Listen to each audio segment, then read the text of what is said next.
Salut tout le monde et bienvenue sur Noodle Wargames, j'espère que vous allez bien.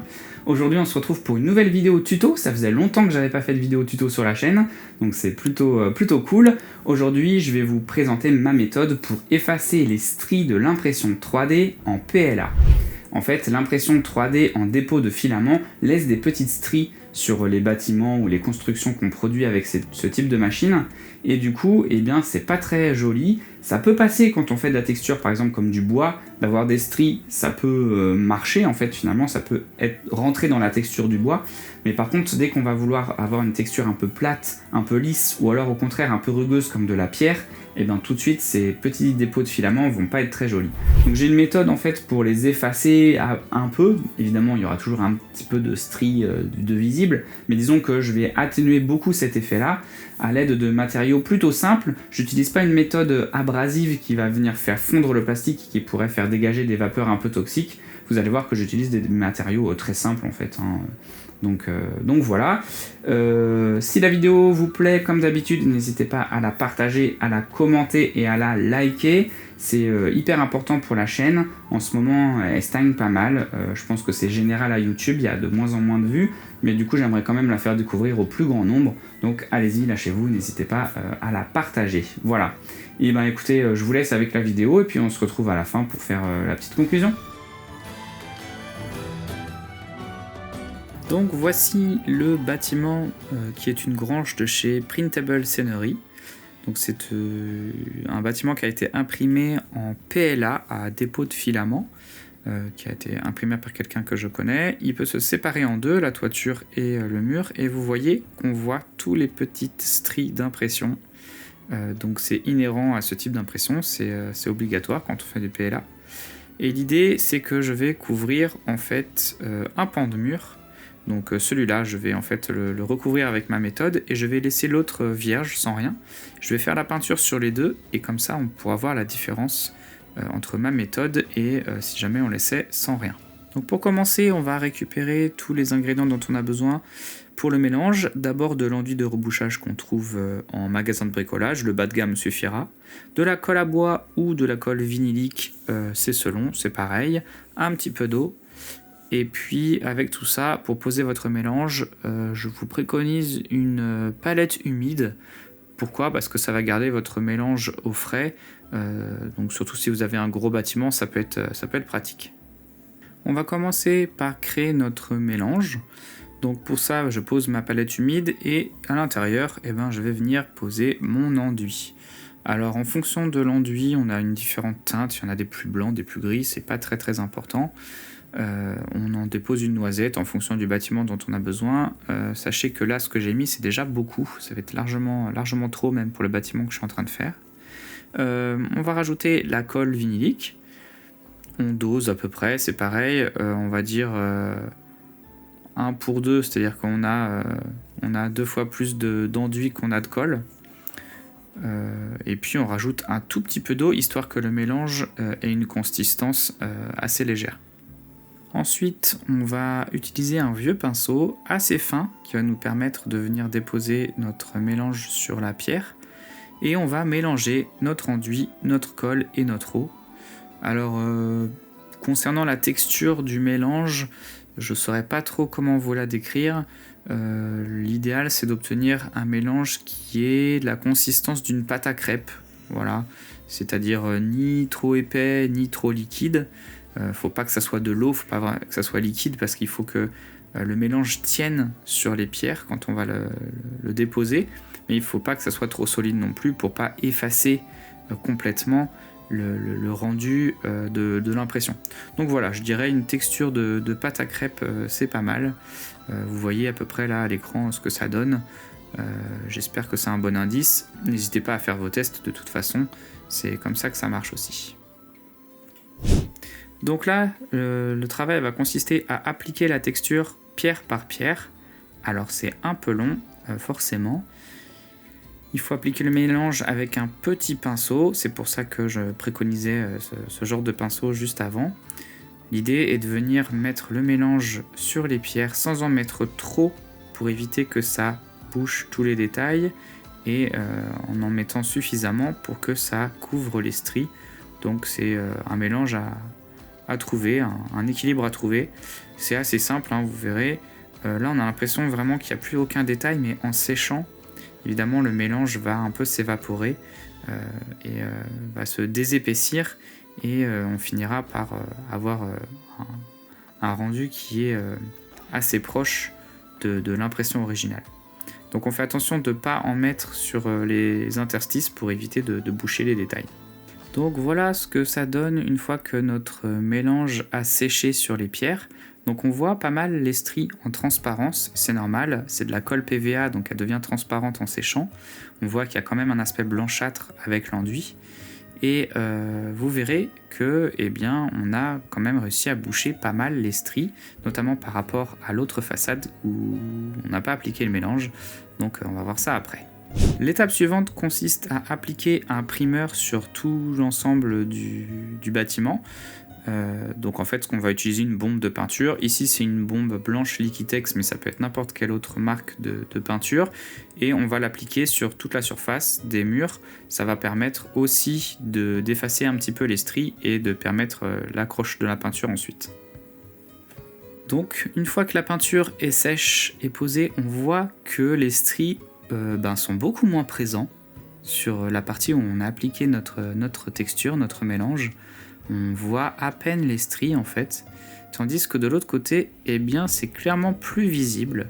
On a carrément l'impression même que la peinture n'a pas servi à grand chose.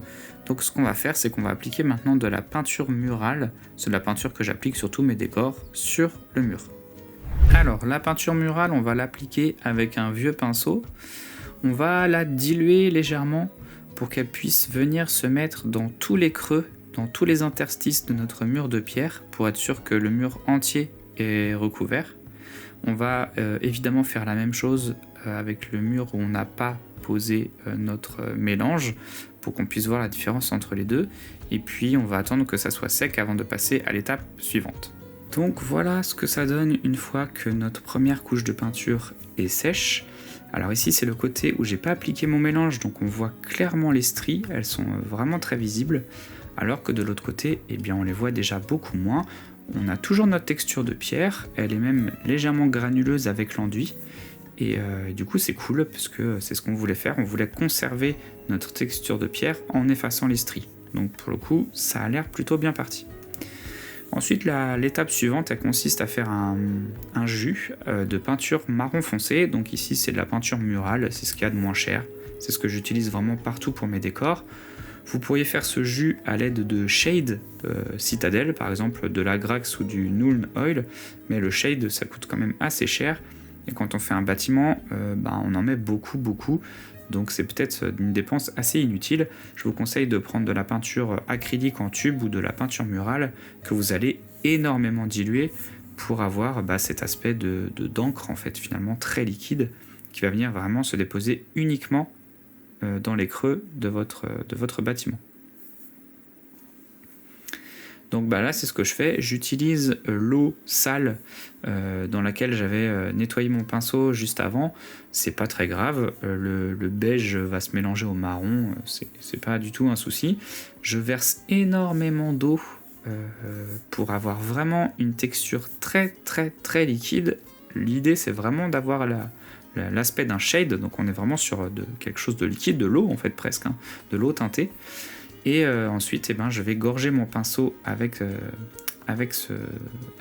cette peinture gorgée d'eau, et je vais l'appliquer tout simplement sur mes façades pour faire révéler toutes les imperfections et donner tout le volume à mon mur de pierre. Donc vous allez voir que le principe c'est vraiment d'en mettre partout et d'y aller comme un bourrin. L'idée c'est que ça aille vraiment dans les creux, que ça aille vraiment dans les interstices. Alors ça va forcément faire révéler votre impression. Donc vous allez revoir des stries. Forcément on va avoir l'impression que en fait, notre travail n'a servi à rien, mais vous allez voir la différence entre les deux pans de mur, c'est quand même assez flagrant. Donc voilà, on va voir ça ensuite. Voilà ce que ça donne une fois qu'on a badigeonné entièrement nos murs avec notre jus. marron. Voilà, là c'est la face où j'ai posé ma texture et on voit que les stries sont quand même beaucoup moins visibles que de l'autre côté où là elles sont extrêmement présentes puisque c'est normal, hein, on n'a appliqué aucune texture sur ce mur là. Donc la prochaine étape consiste à laisser tout ça sécher et à faire un brossage à sec pour voir ce que ça donne. Maintenant que le jus est sec, on voit clairement la différence entre les deux. Vous allez voir, ici c'est la partie où on a notre texture. Vous voyez que les stries sont quasiment invisibles en fait, elles sont vraiment très effacées. On a quand même notre belle texture de pierre. Et de l'autre côté, eh bien là les stries elles sont carrément visibles. Là il n'y a pas photo, on les voit vraiment bien avec le jus qui a séché, c'est vraiment très flagrant. Donc voilà, on va essayer d'atténuer ça avec un brossage à sec des deux côtés. On va commencer avec un brossage à sec de beige, un beige assez clair qu'on va venir brosser sur l'entièreté du mur à l'aide d'un pinceau, un vieux pinceau. Voilà, quelque chose que vous avez en stock, pas forcément un gros pinceau, on va prendre plutôt un petit pinceau pour venir doucement passer sur chacune des pierres. Voilà, on y va doucement, on prend soin de notre décor, on y va tranquillou et on y va, on brosse à sec tranquillement et on va voir ce que ça donne à la fin. L'idée c'est de révéler les pierres en essayant de cacher au maximum les stries. Donc on va quand même insister sur les arêtes et pas forcément au milieu des pierres. Une fois qu'on a appliqué tout notre brossage à sec sur les pierres, eh bien on voit ce que ça donne. Et là on voit que c'est sur la partie où j'ai pas appliqué le mélange, eh bien les stries sont clairement visibles. On n'a pas réussi à les effacer malgré le primeur et les différentes couches de peinture. Alors que sur le côté où j'ai mis mon mélange, eh bien c'est beaucoup moins visible. On a une texture de pierre qui est presque plus réaliste, notamment grâce au grain fourni par l'enduit. Donc vraiment c'est quand même beaucoup mieux de ce côté-là. Et voilà, on a fini notre mur de pierre. Alors évidemment là on a un mur de pierre très basique, hein, on n'a pas vraiment de nuances de couleur ni rien. Mais voilà ce que ça peut donner sur un gros bâtiment, le fait d'effacer les stries avec la méthode que je vous ai donnée. Là on voit effectivement que l'impression, le sentiment d'impression a quasiment disparu. On n'a plus vraiment de traces de l'impression 3D. On a une belle texture de pierre, légèrement granuleuse et ça fonctionne plutôt bien. Donc la technique fonctionne, elle fonctionne pas sur toutes les textures. Typiquement sur le dessus de cette tour, j'ai pas appliqué mon mélange sur le bois parce que le bois a des veines naturelles qui font que les stries de l'impression sont pas choquants dans ce cas-là. Mais j'ai bien appliqué ma texture par contre sur tout ce qui est effectivement rocher, enduit. Sur le dessus des créneaux aussi, on voyait vraiment les impressions avec ça faisait comme des petits escaliers. Du coup, le mélange a vraiment bien effacé cette particularité. Et voilà. Donc j'espère que cette méthode vous sera utile, que vous pourrez l'appliquer sur vos propres bâtiments imprimés en 3D. Si jamais la technique de peinture de la pierre vous intéresse, je pourrais faire un petit tuto, dites-le en commentaire. Et voilà, j'espère que ce tuto vous sera utile. Donc comme vous avez pu le voir, ma petite méthode elle fonctionne plutôt bien. Elle fonctionne encore mieux quand c'est sur ce type de bâtiment en fait, quand il y a vraiment beaucoup de pierres, beaucoup de textures à couvrir. Et ben là ça va fonctionner du feu de Dieu. Donc écoutez, n'hésitez pas à la tester, n'hésitez pas à m'envoyer vos photos pour ceux qui auraient testé la méthode. N'hésitez pas à l'envoyer soit par mail à noodlewargames@gmail.com ou alors même sur le Discord de Pillage, puisque c'est un peu le Discord de référence pour ce que je fais. Voilà, je ferai une vidéo à propos de Pillage. Je sais pas si j'en ferai une avant la réception du livre, puisque ça y est, le livre va partir en impression et du coup il va enfin arriver chez moi et je vais enfin pouvoir l'envoyer à ceux qui ont contribué à la campagne de financement participatif Ulule. Mais voilà, je sais pas si je vais faire une vidéo maintenant, avant de recevoir le livre ou après la réception du livre pour faire une espèce de petit bilan, tout ça.